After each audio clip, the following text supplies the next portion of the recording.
And I think that was what strived, what initiated this project for me.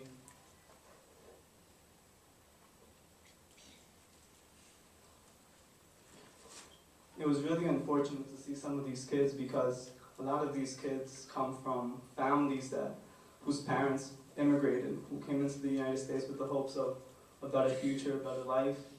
And unfortunately, a lot of these immigrants don't make it into the United States. Some of them die along the border, some of them are sent to jail, some of them are, it's really an unfortunate situation, and it saddens me to think that these students are going to have to live this cycle of working and just not being able to fully reach their dreams. It was really heartbreaking for me to see this.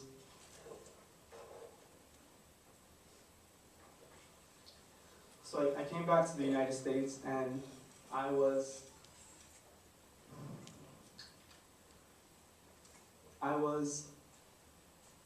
ready to begin this partnership. I didn't want this to be this nice poster.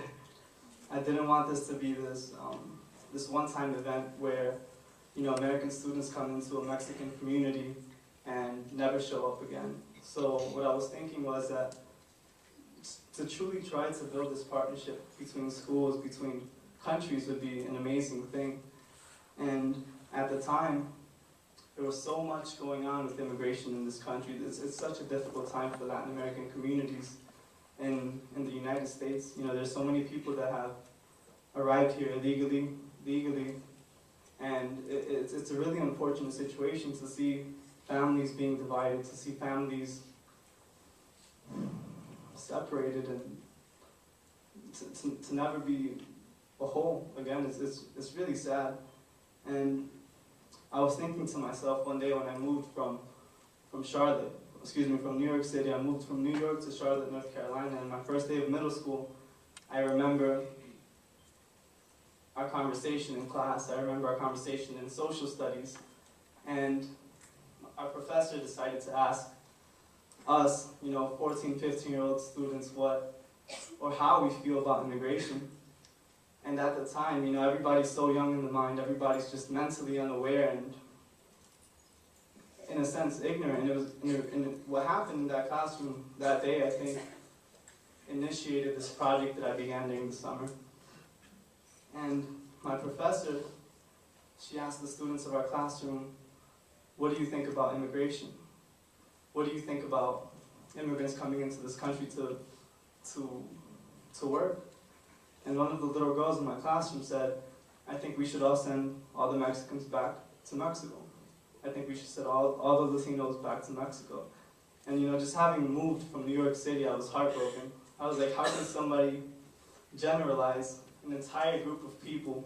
How can a little girl generalize so many countries in Latin America and classify them as Mexicans, and then classify all of them as illegal immigrants, and to send them back into the one country that they know? It was a little heartbreaking for me.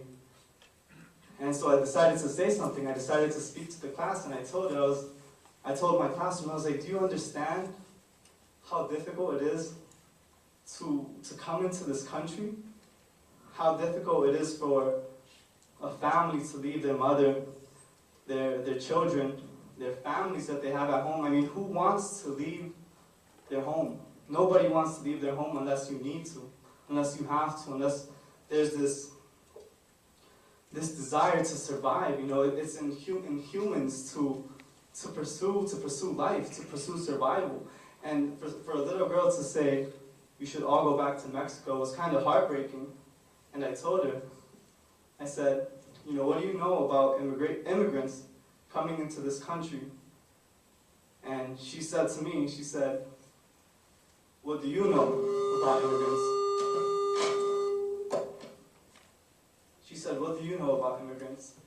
And by her asking me that question was just kind of like a slap in the face. It was really heartbreaking for me to not be able to respond to that, to have to sit down in class and not be able to share with the students in my classroom the struggles of so many Latin American communities in this country, because I was born in New York City, so I don't know what it means to come into this country illegally. So I think, you know, at a time when there were so many social pressures for the Latin American communities in our country, I think that was the final straw for me. And I told myself, I'm going to make this journey. I'm going to make the walk of the immigrants. I'm going to travel from Ecuador, and I'm going to experience what it means to come into this country with a limited budget and transportation that you find every day. So I decided to do it. Now all I had to do was tell my parents. And